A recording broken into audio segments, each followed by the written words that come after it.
Hello guys, so today I'll be breaking down to you my $4,000 trading day which happened last week on Thursday. I had two setups, one on CAD JPY, the other one was on USD JPY, as you can see here. Closed at about $2,000 profit and 1900. So my close for that day was at about 4,000 USD. My month has been pretty nice. Started with a winner on March 17th. And the funny thing is, this month I didn't get my first trade until the third week of the month. And within that period, I've been able to do a gross profit of about 5,800 just from the third week of the month. However, because of some drawdown, I've netted only about 2,600 USD profit. Not to mention I missed one take profit on this account. So with the take profit, I could have done more. But again, you can't, count missed trades. That's just a lesson learned, and hopefully next time I'll do better with my execution. I'll take you to the account overview to see the same thing. So you can see here is the account. Today is on March 31st, which is the last day of my trading cycle. So the payout of this account, which is at about 3.85% profit, is eligible from 1st of April. The best thing I love about this account on Funded Next is after the scale up, I get 90% split. So this 2691 USD profit, if you're not scaled up, you typically get 80% share, meaning I go home with about 2,150. But because of the scale up, for the same profit amount, I now get a 90% split, which means you go with about 2421. So the difference is about $269, which is a lot of money considering this is only a $2,000 profit. And imagine if you have 5,000, 10,000, that's difference between 80% and 90% split is very significant. So sometimes you want to try your best to not always be in drawdown, because you see when you're in drawdown, even with the 8.4% that I've returned, I've only been able to replicate about 3.8%, about 4%. So basically I've only been able to replicate about half of my return on my account because of coming out of drawdown. So for this video, I'll be taking my time to take you through breakdown of these two setups that I got on the same day. This is the setup on CAD JPY. Then we had another on USD JPY same day, which is here. All of them were a 1:3 risk to reward type of trades. I'll do the breakdown with my replay on TradeZilla just to give you better context. So the setups happened on 27th of March. Let's start with USD JPY. My focus started on the daily time frame.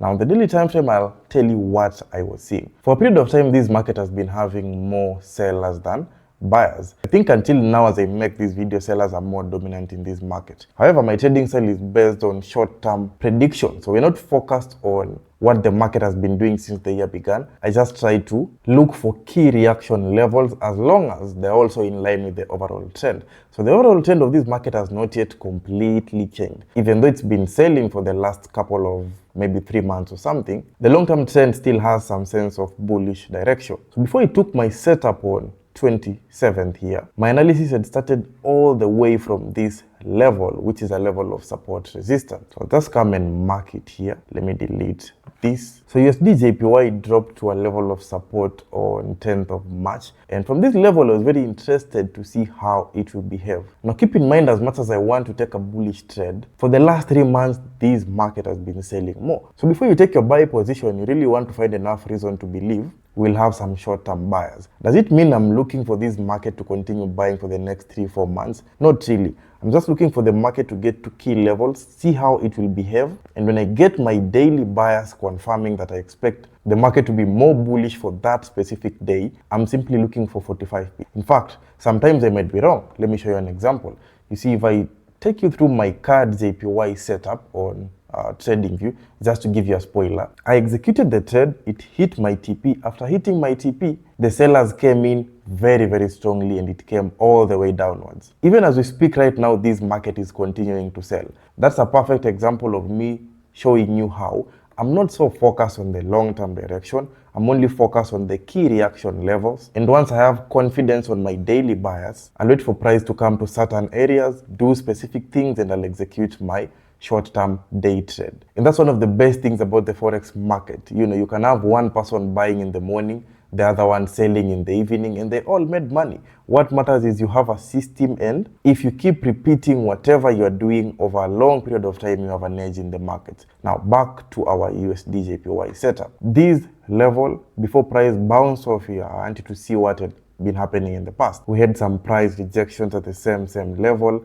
We have another one there, can scroll backwards in time and identify more price reactions at the same level. For a level to be valid, we just need at least 3 touches on the higher time frame, of which I prefer the daily time frame most of the time. But I want you to see the number of times that price reacted here. So you can see we had buyers in this market, then it does a pullback onto this level, bounces all the way up. It comes here, and before it can sell, you see it also had some rejections at the same level. Same thing in future, pulls back to this level, goes up, pulls back here, goes up. We have another one here. At this point, it acted as resistance, was selling, came to the level, bounced downwards. So by this day, we had enough proof that this is a key reaction level where we might see buyers coming in. Is it a must for price to buy at support? No. It can actually come here and fail. That's why you give it time to see how it will behave. I've seen many people saying things like support resistance doesn't work. Well, there's no concept that works independently. Even trend lines don't work. If you're using SMC, fair value gaps, they don't work all the time. There's nothing that works all the time. What matters is how you combine it with other confluences in the market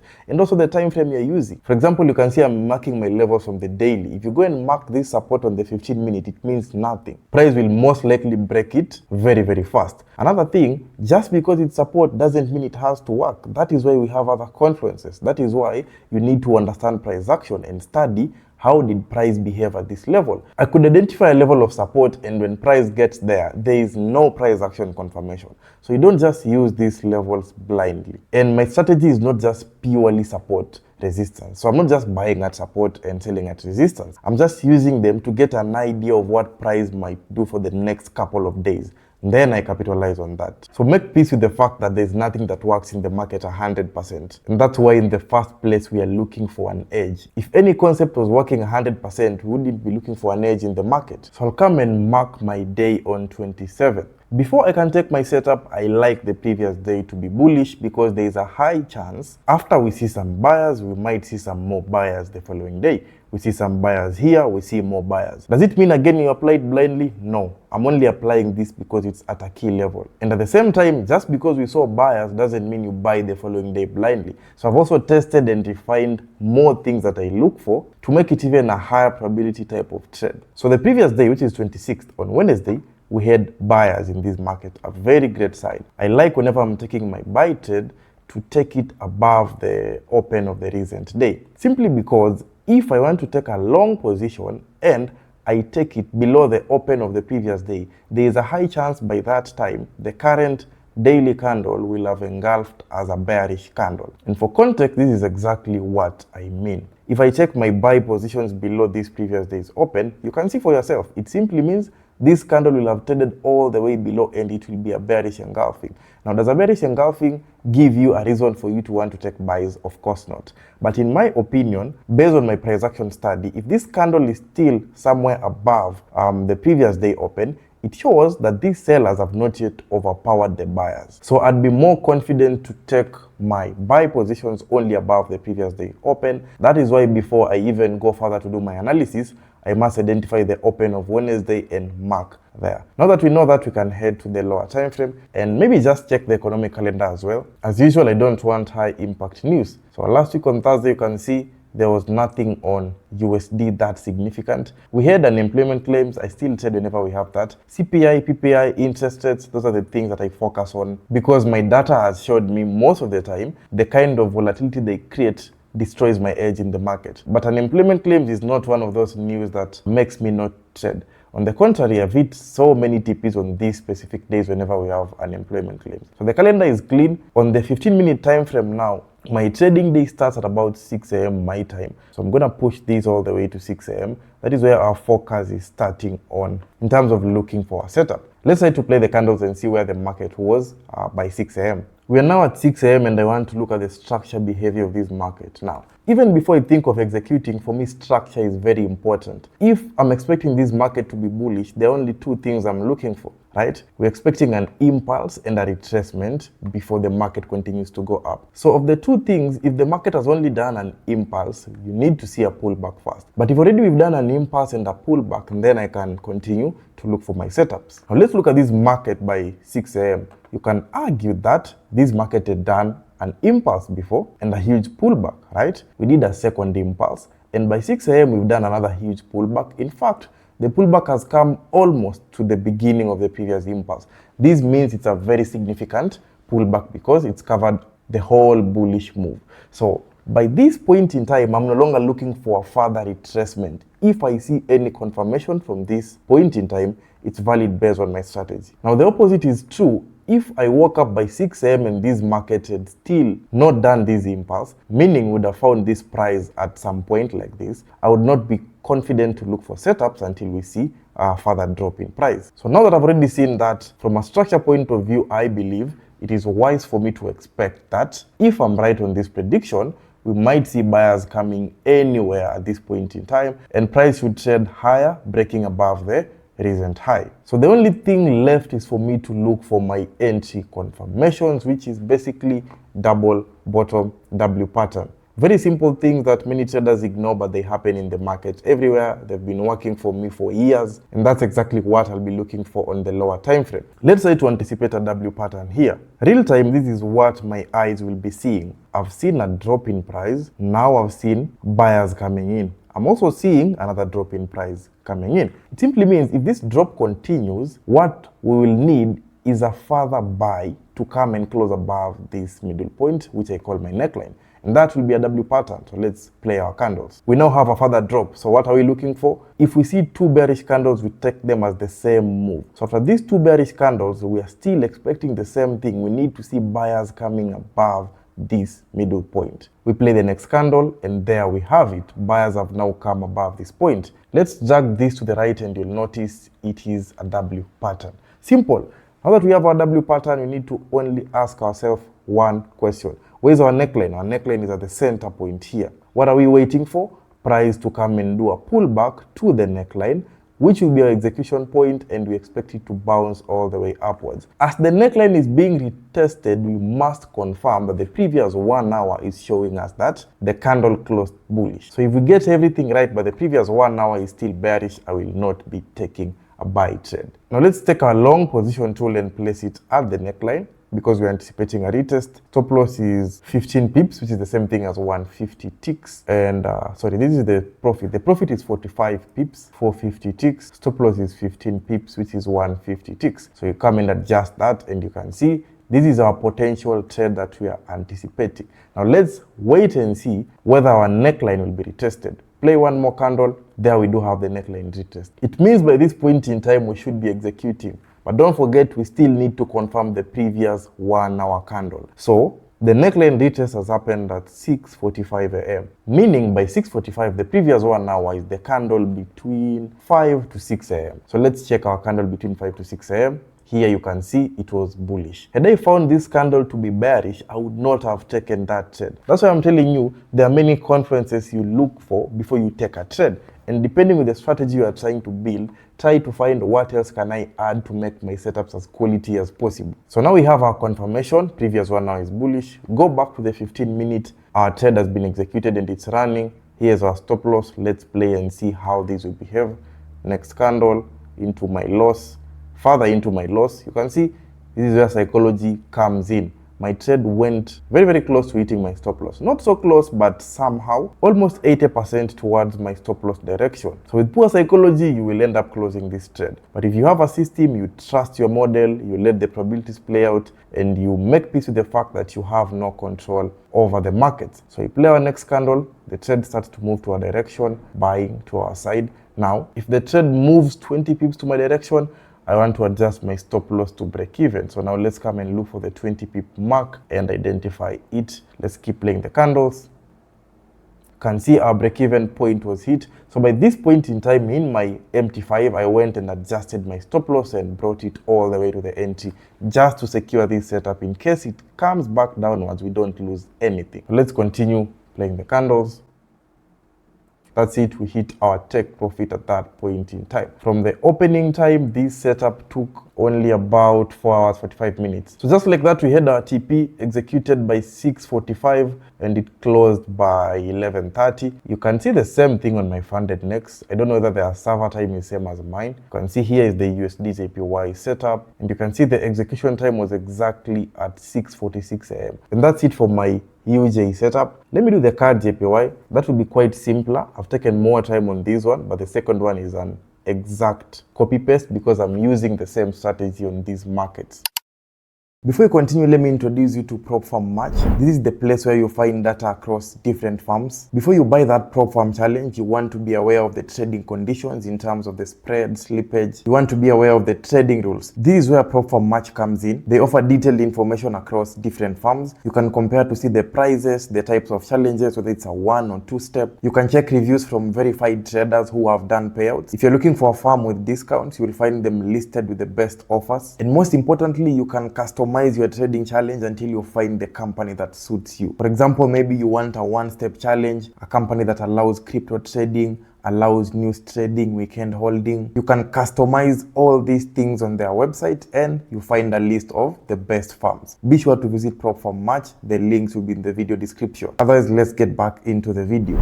So here we have CAD JPY, same date, 27th of March, which was on Thursday. The calendar already we confirmed because I'm using the same analysis. So CAD JPY again has been bullish for a long period of time, for the last couple of years, but the same analysis as USD JPY. For the most recent months, we've seen this market having more sellers than buyers. Let me just reduce this opacity. Yeah, so you can see we've had more downwards move than a bullish move. Of course, favoring you to be more bearish in this market. However, for me, this was a weak area. And for my price action, whenever you see these long wicks, especially on a higher time frame, again, some analysis only makes sense to me on higher time frames. You can't find me doing these same things on smaller time frames because on a 15-minute chart, you will see wicks everywhere.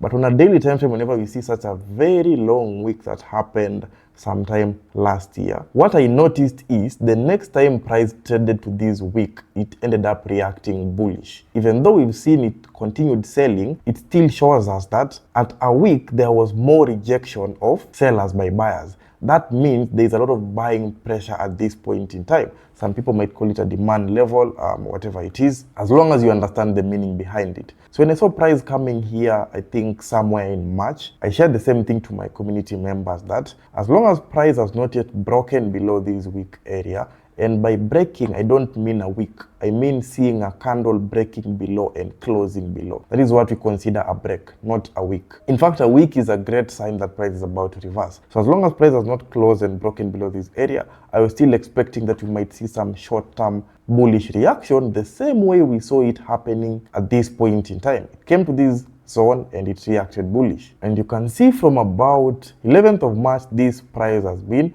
reacting bullish from that point in time. So it gave me even more confidence that if I see my conferences coming to play in this market, I can go ahead and look for buy opportunities. So the first conference is we want our previous day to be bullish. So you come on the 27th of March, our previous day is here, 26th, it closed very bullish. As you've seen, whenever we have buyers, there's a high chance you might see more buyers coming in the next day. We have buyers, more buyers the next day. We have buyers here, we see more buyers following the next day. So what do we expect when you see these buyers here? A high chance for us seeing the next 1 or 2 days having some bullish momentum. Come and look at the previous day open, we mark it just to make sure our entries are above the open. We now go down to the 15-minute time frame. Same thing, I'm only interested with this market from 6 a.m. my time. So we push that all the way to 6 a.m. So by 6 a.m. again, I've taught you about the structure of the market. So have we had a pullback? Yes or no? From my eyes, I can see we had this long bullish move.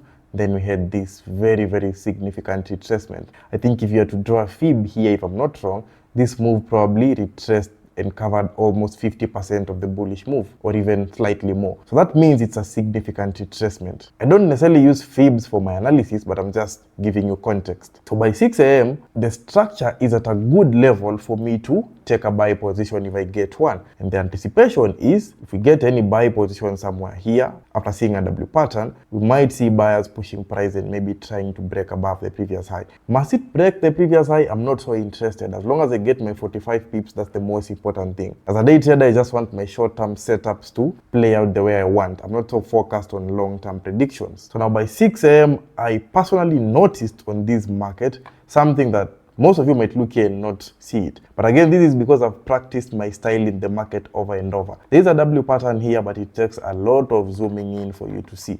So you come and zoom in this chart like this, and you notice that from this time here, we had sellers, we had buyers, we had sellers, and we had buyers. Now, come and make sure this price close above the neckline. Let's drag this and see whether it's a valid W pattern. You drag it and you can see this is a valid W pattern. So what am I expecting? For price to come and retest the neckline point, and I'll be executing from there, expecting it to go all the way upwards. So now coming back to my W pattern, the first retest happened at about 5:45. Can I take my trade at 5:45? Not really, because by 5:45, my trading day has not started. My day starts at 6 a.m. So after seeing my W pattern, I want to check my previous 1 hour to be bullish. But then if you really check, even by 6, the previous 1 hour, which is between 5 to 6, was still bearish. So because it is bearish, I cannot execute. Again, this is why I'm telling you, these confluences really matter because they assist me to not just take my trades anywhere. So I keep playing the candles and see how the market will behave. And if I take you to the 1 hour candle again, you'll notice the 6 to 7 a.m. candle closed bullish. Now that I have a 6 to 7 a.m. candle that was closed bullish, I now have reasons to believe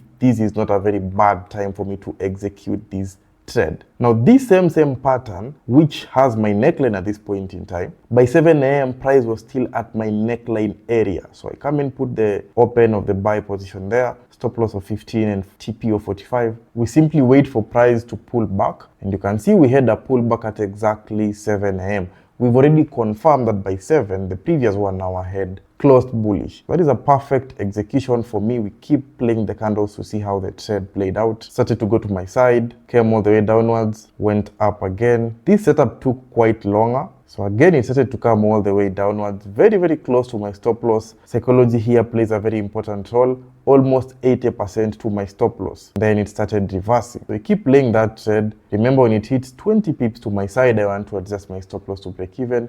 You can see by this point it had hit above 20 pips. So my stop loss had been adjusted to break even. Keep playing the candles, and just after a few minutes or maybe 1 hour or something, this market hit my take profit. That's how I was able to return about $4,000 for that day and net about 2,600 USD on my account right now, and of course also recovered from my drawdown. This setup took about 6 hours 30 minutes, still within the expected time. 6 hours is not a very long time if you are doing day trade setups. And that's it for my trade breakdowns. I hope you guys have learned something. Probably the biggest takeaways here would be the importance of psychology.